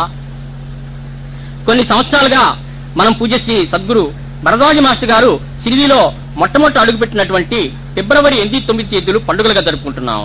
కారణం ఏమిటంటే మాస్టర్ గారు ఆ రోజు నుంచి శ్రీ సాయి కృపామూర్తిగా మారారు. 9వ తారీఖు దివ్యానుభవం ఎప్పుడైతే కలిగిందో మాస్టర్ గారికి ఆ రోజు నుంచి కూడాను ఆయన దివ్యత్వాన్ని తలలోకి తీసుకొని మనకు ఆ దివ్యత్వాన్ని అందించడం మొదలుపెట్టారు. సాయి కృపామూర్తిగా మారారు. ఆయన అలా మారటం వలన సాయి కృప మన అందరిపైన ప్రసరిస్తూ ఉంది. ఎప్పుడు అందరి గురించి ఆలోచించి ఎప్పుడు సాయి కృప మన మీద వర్షించేలా ఆయన తప్పించారు కాబట్టి ఆయన ఆశీస్సుల వల్ల మనం బాబా కృపని అనుభవించగలుగుతున్నాం. ఆయన అలా మారటం వలన సాయి కృప మన అందరిపైన ప్రసరిస్తూ ఉంది. 9/2/1963 పూజ్యశ్రీ మాస్టర్ గారు తమ గురుదేవులైన పరమాత్మ శ్రీ సాయిబాబా సమాధి సిరిదిలో ప్రథమంగా దర్శించారు. పరమాత్మ సాయిబాబా తాము భౌతిక దేహం త్యాగం చేస్తూ తమ సమాధి నుంచి కూడా తాము ఎప్పటి వలె తనను ఆశ్రయించిన వారిని ఉద్ధరించగలమని చేసిన వాగ్దానాల పాలన మాస్టర్ గారి విషయంలో రుజువైంది కూడాను. సమాధి అయిన తర్వాత కూడా నేను ఉద్ధరిస్తానని చెప్పి వాగ్దానం చేశాడుగా. మరి మాస్టర్ గారిని కూడా ఒక్క చూపుతోనే అట్లా ఆధ్యాత్మికవేత్తగా మార్చగలిగాడు అనమాట. అంటే ఆ వాగ్దానాన్ని బాబా నెరవేరుస్తూనే ఉన్నాడని చెప్పి మాస్టర్ గారి జీవితం చూస్తే మనకి తెలుస్తుంది. వేలాది సంవత్సరాల కిందట నిర్దేశింపబడిన మన ప్రాచీన సాంప్రదాయాలు ఇప్పటికీ కొనసాగుతూనే ఉన్నాయి. మనం అనుకుంటుంటాం సాంప్రదాయం అంతా నశించిపోయింది అది ఇది అని అనుకుంటుంటాం. ఎప్పటికీ నశించిపోదు సాంప్రదాయం అనేది. ఎక్కడో ఒక మూల అది అట్లా నడుస్తూనే ఉంటుంది. వేలాది సంవత్సరాల కిందట నిర్దేశించబడిన మన ప్రాచీన సంప్రదాయాలు ఇప్పటికీ కొనసాగుతూనే ఉన్నాయి. సామాజిక మార్పులు ఎన్ని జరిగినా వారి ఆచరణకు ఎన్ని అంతరాయాలు వచ్చినా మన హృదయాల్లో వారి పట్ల ఉన్న ప్రీతి ఏమీ తగ్గిపోలేదు. అప్పుడప్పుడు నుండి సామాజిక పరిస్థితుల వల్ల కొంత తగ్గినట్టు అనిపిస్తుంది, మనకు దూరం అవుతున్నట్టు అనిపిస్తుంది. కానీ హృదయంలో మాత్రం మనకి మన సాంప్రదాయాల మీద ప్రేమ అలాగే అంతరంతరాల్లో అలా ఉంటూనే ఉంటుంది. ఎందుకంటే మన సంస్కృతిలో జీర్ణించిపోయింది కాబట్టి అదంతాను. ఎన్ని అంతరాయాలు వచ్చినా మన హృదయాల్లో వారి పట్ల ఉన్న ప్రేమ మాత్రం ఏమీ తగ్గిపోలేదు.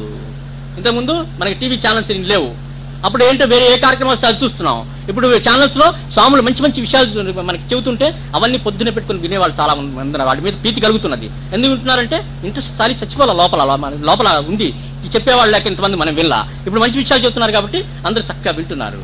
అట్లా అనమాట. ఎన్ని అవాంతరాలు వచ్చినా మన హృదయాల్లో వారి పట్ల ఉన్న ప్రీతి ఏమీ తగ్గిపోలేదు. ప్రీతి ఉంది కాబట్టి మళ్ళీ వాళ్ళు చెబుతుంటే మనం వెలగలుగుతున్నాం అనమాట. అంటే అంతరాంతరాల్లో మన జీన్స్ లో అది ఎక్కడికి పోలేదనమాట, నశించిపోలా. అవకాశం ఉన్నంతలో వాటిని కొనసాగిస్తూనే ఉన్నాము. డబ్బు ఎక్కువ లేదు, కార్యక్రమాలు ఇంతకుముందు చేసేవాళ్ళం కాదు. ఇప్పుడు అందరి దగ్గర డబ్బు పుష్కలంగా దొరుకుతున్నప్పుడు కార్యక్రమాలు అన్ని గుళ్ళు కళకళలాడుతూ ఉంటున్నాయి. ఎందుకంటే సంపద ఉన్నప్పుడు చక్కగా వాటి పట్ల ప్రీతి చేసుకోగలుగుతున్నాం అనమాట. అట్లా అవకాశం ఉన్నంతలో వాటిని కొనసాగిస్తూనే ఉన్నాము. వాటి అర్థం పరమార్థం మనకు పూర్తిగా తెలియకపోయినా గుడ్డిగానైనా వాటిని ఆచరిస్తూనే ఉన్నాము. ఒక ఆనందంతో చేస్తుంటాం, పూర్తిగా అవగాహన లేకపోయినా సరే భగవంతుడి పట్ల మన సంస్కృతి పట్ల ప్రీతితో వాటి చేస్తూ ఉంటాం మనం. అటువంటి ఆచారాల్లో ఉపనయన సంస్కారం ముఖ్యమైనది. ఉపనయనం చేయించుకుంటే మళ్ళీ దానికి అర్థం తెలియదు, మనకి తెలియకపోయినా సరే ఉపనయనం విధిగా చేయించుకుంటూనే ఉన్నాం దాని సాంప్రదాయం కలవాళ్ళు. అటువంటి ఆచారాల్లో ఉపనయన సంస్కారం ముఖ్యమైనది. నిజానికి ఉపనయనము మగపిల్లవాడికి 7 సంవత్సరాల వయసులో చేసి గురుకులానికి పంపించాలి. అక్కడ గురువులు అక్కడ 12 సంవత్సరాలు విద్యాబుద్ధులు చెప్పి తిరిగి ఇంటికి పంపేవారు. తర్వాత వివాహం చేసుకోవాలి. ఉపనయనం కానిదే వివాహం చేసుకోకూడదు. అందుకని నేడు వివాహ ముహూర్తానికి 1, 2 రోజుల ముందు ఉపనయనం చేసి వెంటనే వివాహం చేసిన సందర్భాలు కూడా ఉన్నాయి. పెళ్లి రేపైనా కానీ ఇవాళైనా ఉపనయనం చేయాల్సిందే, చేసిన తర్వాత వివాహం. పూజ్యశ్రీ భరద్వాజ మాస్టర్ గారికి అసలు ఉపనయనం చేసుకోవటం ఇష్టం లేదు. ఈయనకి దాని మీద ఆ టాపిక్ అంటే తెలియదు. అందుకని ఉపనయనం చేసుకున్నప్పుడే కదా గాయత్రి ఉపదేశం జరిగేది. అందుకని ఆ మంత్రం దాని యొక్క ఎఫెక్ట్ ఏంటో తెలుసుకోవాలని చెప్పి ఉపనయనం చేసుకున్నారు. తర్వాత గాయత్రి మంత్రం ఏమిటో తెలుసుకోవాలనే కుతూహలంతో ఉపనయనం చేసుకున్నారు. మహాశక్తివంతమైన ఆ మంత్రోపదేశంతో మాస్టర్ గారి జీవితమే గొప్ప మలుపు తిరిగింది. మహా దుఃఖం మీద పడింది. ఉపనయనం జరిగిన రోజునే ఆయన మహా దుఃఖం ముంచుకొచ్చింది. దుఃఖ స్వరూపం అర్థమైంది. ఆ సంఘటన వల్ల దుఃఖ స్వరూపం అర్థమైంది. వెంటనే దుఃఖ నివృత్తికి అన్వేషణ మొదలైంది.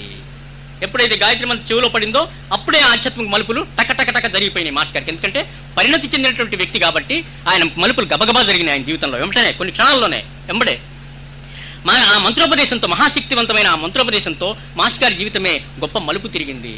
ఎందుకంటే తనకు అత్యంత ప్రీతికరమైనటువంటి ఒక పసివాడు ఆ గాయత్రి మంత్రం చెవులో ఉపదేశిస్తున్నప్పుడే ఆయన మృతి చెందుతాడు అబ్బాయి. అప్పుడు దుఃఖం కలుగుతుంది ఆయనకి. వెంటనే ఆ దుఃఖం కలిగేటప్పటికే దుఃఖ స్వరూపం ఏంటని చెప్పి ఆయనకి వెంటనే అన్వేషణ మొదలైందనమాట. ఆ మంత్రోపదేశంతో మాస్టర్ గారి జీవితం గొప్ప మలుపు తిరిగింది. మహా దుఃఖం మీద పడింది. ఆ దుఃఖానికి తట్టుకోలేకపోతాడు అతను. ఆయన దుఃఖ స్వరూపం అర్థమైంది. వెంటనే దుఃఖ నివృత్తికి అన్వేషణ మొదలైంది. ఇంత దుఃఖం ఏంటి, దీని నుంచి బయటపడే మార్గం ఎట్లా అని చెప్పి ఆ మంత్రోపదేశం జరిగిన తర్వాత ఆ సంఘటన వల్ల ఆయన తెలిసింది అదంతాను. దుఃఖ స్వరూపం అర్థమైంది. వెంటనే దుఃఖ నివృత్తికి అన్వేషణ మొదలైంది. షిరిడీలో గురు సమాగమంతో ఆ అన్వేషణ ముగిసింది. చాలా తర్వాత ఆయన అన్వేషణ చేసి చివరికి షిరిడీ సమాధి మందిరంలో ప్రవేశించగానే అంతటితో అన్వేషణ ముగిసిపోయింది ఆయనకి. షిరిడీలో గురు సమాగమంతో అన్వేషణ ముగిసింది. పరమాత్మ సాయిబాబా దర్శనంతోనే బ్రహ్మానందం అనుభవమైంది. ఆ రోజు 9/2/1963 పరమాత్మ సాయిబాబా మాస్టర్ గారిని తమ శిష్యులుగా అంగీకరించారు. అందుకే అలా సమాధి మందిరంలో బ్రహ్మోపదేశం చేశారు. ఉపదేశం అంటే చేలో చెప్పేది కాదు, బాబా పద్ధతి అని చెప్పాడుగా.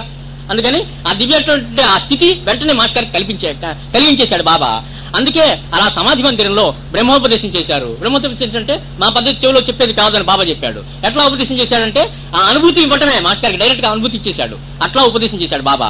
అందుకే అలా సమాధి మందిరంలో బ్రహ్మోపదేశం చేశాడు. అసలైన మంత్రోపదేశం అంటే తక్షణమే బ్రహ్మానుభూతి కలిగించటమేనని పెద్దలు చెప్పారు. ఉపదేశం చెవిలో పడిన క్షణంలోనే బ్రహ్మానుభూతి కలగాలి, అదే నిజమైన ఉపదేశం. అందుకని బ్రహ్మానుభూతి కలిగించటమేనని పెద్దలు చెప్పారు. అలా తమ గురుకులంలో మాస్టర్ గారిని ఆ పరమాత్మ సాయిబాబా చేర్చుకున్నారు. రావటం ఏంటి, వెంటనే అనుభూతి కలిగించటం ఏంటి, అంతా జరిగిపోయింది. తమ వద్ద మాస్టర్ గారిని సరిగ్గా 12 సంవత్సరాలు బ్రహ్మచారిగా ఉంచి ఆ అనుభూతి ఇచ్చినప్పుడు తీసుకున్నారు. ఆయన స్కూల్లోకి తీసుకున్నట్టు బాబా. మరి ఎన్ని రోజులు ఉండాలి గురువు దగ్గరికి వెళ్ళిన తర్వాత అంటే 12 సంవత్సరాల తర్వాత వివాహం చేసుకోవాలి. అలా తమ గురుకులంలో మాస్టర్ గారిని ఆ పరమాత్మ సాయిబాబా చేర్చుకున్నారు. ఎప్పుడు? ఆ ఫిబ్రవరి 9/63 తమ వద్ద మాస్టర్ గారిని సరిగ్గా 12 సంవత్సరాలు బ్రహ్మచారిగా ఉంచి తమ సేవలో ఉండేలా చేశారు. 12 సంవత్సరాలు అలా బ్రహ్మచర్య దీక్ష ముగించాక వివాహం జరిపించారు. ఖచ్చితంగా 12 సంవత్సరాలు అయిన తర్వాత మాస్టర్ గారు వివాహం చేసుకున్నారు. అనుకోకుండానే అలా ఆ టైం అలా సెట్ అయిందనమాట. పూజ్యశ్రీ మాస్టర్ గారు సీజులో బ్రహ్మాధిపతి పొందిన రోజు 9/2/1963. పూజ్యశ్రీ మాస్టర్ గారి వివాహం జరిగిన రోజు 6/3/1975. సరిగ్గా 12 సంవత్సరాలు గడిచాక 28 రోజులకు వివాహం జరిపించారు. అంటే గురుకులంలో ఎట్లయితే ఉండాలో అదంతా ఈ 12 సంవత్సరాలు కూడా తీర్చిదిద్ది ఆ ఉత్తమైన సద్గురుమూర్తిగా తీర్చిదిద్దారు ఈ 12 ఏళ్ళు కూడాను మాస్టర్ గారిని. సరిగ్గా 12 సంవత్సరాలు గడిచాక 28 రోజులకు వివాహం జరిపించారు. గురు బంధువులారా, భక్తులారా, ఈ సాయి మందిరం పాట వింటే ఆయన బాబా యొక్క తత్వం అంతా హృదయంలోకి వచ్చి ఆయన కళ్ళల్లోంచి వెలువడేట కరుణ మన మీద ఆ పాట విన్నంతసేపు అలా ప్రసరిస్తూ ఉండి ఏదో తెలియని ఒక పరమానందం కలుగుతుంది. ఇదంతా దేనికంటే మాస్టర్ గారు చెప్పింది ఈ బాబాని ఇలా గుర్తుపెట్టుకోవటం, ఇది కూడా బాబాని గుర్తుపెట్టుకోవటంలో ఒక భాగమే. పాట పాడుకుంటాం, అది వినటం అంతా కూడాను. మనం ఇంతకుముందు అనుకున్నాం ఈ జగత్తులో, ఈ ప్రపంచంలో, మానవ సమాజంలో మనకి కష్టాలు ఎదురవుతున్నాయి, ఇబ్బందులు, కష్టాలు బాధపడుతున్నాం. వీటి నుంచి బయటికి రావడానికి ఎంత సుఖంగా ఉన్నాం అనుకున్నా కానీ ఏదో కొంత కలత ఉంటూనే ఉంటుంది. వీటికన్నిటికీ కారణం ఏంటంటే మానవుల్లోని దుర్గుణాలే. ఈ దుర్గుణాల స్థానంలో సద్గుణాలు ప్రవేశపెట్టి మనల్ని ఉద్ధరించడానికి ఈ మహాత్ములు అవతరిస్తారు. వాళ్ళని కనుక మనం తలుచుకున్నట్టయితే వాళ్ళ గుణాలు మనకు వస్తాయి, వాళ్ళ సద్గుణాలు మనలో నెలకొంటాయి. అందుకని ఎక్కువగా మనం గుర్తుపెట్టుకోవటం. మనం అప్పుడప్పుడు అనుకుంటూ ఉండొచ్చు ఏంటంటే, ఏముంది జన్మ 100 ఏళ్ళ కంటే బతకం కదా, ఎలాగో గడిపేస్తాం, కష్టాలు నష్టాలు ఏవో సుఖాలు దుఃఖాలు ఏవోటి అయిపోతుంది అంతటితో, ఇంకేంటి దీని గురించి అంత పెద్ద ఇది అని కూడా ఒక్కోసారి మనకి ఆలోచన వస్తుంది, మనకి అవగాహన లేకపోవటం వల్ల. కానీ మనం అంటే ఈ శరీరం కాదు, ఈ శరీరం దాల్చి వదిలేసి మళ్ళీ ఇంకో శరీరం వస్తూనే ఉంటుంది జన్మ. ఈ జన్మ ఎలాగో గడిచిపోతుంది కదా అని మనం నిర్లక్ష్యం చేయకూడదు. ఎందుకంటే మళ్ళీ జన్మ వచ్చినప్పుడు మళ్ళీ సమాజం ఇంతకంటే దుర్భరంగా ఉందనుకోండి, అప్పుడు ఇంకా మనం ఇబ్బందులు ఎక్కువ ఎదుర్కోవాల్సి వస్తుంది. అంతేకాకుండా మనం చచ్చిపోయేటప్పుడు మన పిల్లల్ని ఈ సమాజంలో వదిలేసి వెళ్ళాలి. ఎలాంటి సమాజంలో మనం వదిలేసి వెళ్తాం? ఇది పిల్లల్ని ఎలా అనుకుంటాం మనం? చక్కటి ఒక మంచి ప్రదేశంలో మంచి మనుషుల మధ్య వాళ్ళు సుఖపడే రీతిన అన్ని అరేంజ్మెంట్స్ చేసి సౌకర్యాలన్నీ సమకూర్చి పిల్లలకి మంచి వాళ్ళ మధ్యలో ఉంచి పోయేటప్పుడు కూడా మా పిల్లల్ని జాగ్రత్తగా కాపాడుతూ ఉండండి అని చెప్పి మరణించే సమయంలోగా చుట్టాలకు అప్పచెప్పి అలా పోతుంటాం మనం. ఈ సమాజం కనుక మనం అట్లా వదిలేసి వెళ్ళామంటే మన పిల్లలు ఎంత కష్టపడతారు ఇంకా ఇంకా సమాజంలో ఉండి. తర్వాత మళ్ళీ మనం జన్మ వచ్చినా కానీ ఈ సమాజంలోనే మనం మానవ సమాజంలో పోతాం. ఎందుకంటే బాబాని సద్గురుమూర్తులను కనుక మనం ఎక్కువ తలుచుకునేటట్లుగా మళ్ళీ మానవ జన్మే వస్తుంది. ఈ సమాజంలోనే ఉంటాం, మళ్ళీ ఇంకా ఎక్కువ కష్టాలు ఎదుర్కోవాల్సి వస్తుంటుంది. అందువల్ల ఏంటంటే మన బాధ్యతగా, ప్రతివారి యొక్క బాధ్యతగా ఈ సమాజాన్ని బాగు చేసుకోవాలి, సద్గుణవంతులుగా చేయాలి మొత్తం మనుషులందరినీ. ఆ ప్రక్రియ మన వంతు కూడా కొంత చేస్తూ ఉండాలి, అందరూ చేస్తుండాలి, నిరంతరం కొనసాగుతుండాలి. మానవుల్ని సద్గుణవంతులుగా చేసేటటువంటి ప్రక్రియ. దానికోసమే మహాత్ముల అవతరణ, వాళ్ళని మనం తలుచుకోవటం. వాళ్ళు మనకు చెప్పింది ఏంటంటే మమ్మల్ని తలుచుకోండి, సద్గుణమూర్తుల్ని తలుచుకోండి, సద్గురువుల్ని, వాళ్ళ గుణాలు మనకు వస్తాయి, సమాజంలో అందరిలో ప్రవేశిస్తాయి, బాగుపడుతుంది, సుఖంగా ఉండగలుగుతారు ఎప్పటికైనా కానీ అని చెప్పి ఆలోచన అనమాట. ఈ పాట కూడా పాడుకునేటప్పుడు కూడా మనకి ఆ గుణాలు, ఎన్ని మంచి గుణాలు బాబాలో, ఎంత మంచి గుణాలు, ఎంత ఇది మనకి ఒక్కోసారి అనిపిస్తుంది. బతికితే బాబాలాగా బతకాలి అంతే, ఆయనలాగా ఉండాలి, ఆయన క్యారెక్టర్ ఎలాంటిదో, ఆయన హృదయం ఎలాంటిదో, ఆయన ప్రేమని మనం కూడా పంచగలగాలి మన హృదయంలోకి తెచ్చుకొని. అలాంటి భావాలు మనకు కలుగుతాయి అన్నమాట. అయినా కానీ ఏదో జన్మ చేసుకునే కర్మ సంచితం అంతా ఉంటుంది కదా, వాటి ప్రకారంగానే జరిగిపోతుంటుంది కొంత. ఈ మహాత్మను తలుచుకున్నప్పుడు మాత్రం ఆ చెడ్డ కర్మ మన మీద పనిచేయకుండా ఆగిపోయి సుఖంగా కొంత ఉండగలుగుతాం. అందువల్ల ఏంటంటే మిత్రులారా, దానికి ఒక ప్రక్రియ ఏంటంటే అందరికీ బాబాని, దత్తమూర్తుల్ని పరిచయం చేయటం, వాళ్ళ ఇళ్లలోకి ఈ పారాయణ పుస్తకాలు ప్రవేశపెట్టడం, అది ఒక మొట్టమొదటి మెట్టు. అదన్నా మనం కొంతవరకు చేయగలిగితే తర్వాత సంగతి బాబా చూసుకుంటాడు. ఎందుకంటే దీనికి చాలా ఉదాహరణలు ఉన్నాయి. అంతదాకా దీనికి మన గురువు గారు భరద్వాజ్ మాస్టర్ గారు ఉన్నారు. వారి యొక్క అన్నగారు వేదవ్యాస గారు. ఆయనకి పుస్తకాలు చదివే అలవాటు అందరికీ ఉంటుంది కదా, ఈ మహానుభావులకు అందరికీ ఉన్నాం. ఒకసారి ఎవరో మిత్రులు ఒక పుస్తకం ఆయనకి ఇచ్చారు. ఏంటంటే బాబా చరిత్ర పుస్తకం. ఏంటి ఆ పుస్తకం? వేమూరి వెంకటేశ్వరరావు గారు, తెనాల్లో ఒక అడ్వకేట్ గారు సిద్ధి వెళ్ళొచ్చి ఆయన ఒక పుస్తకం రాశాడు, సాయిబాబా చరిత్ర.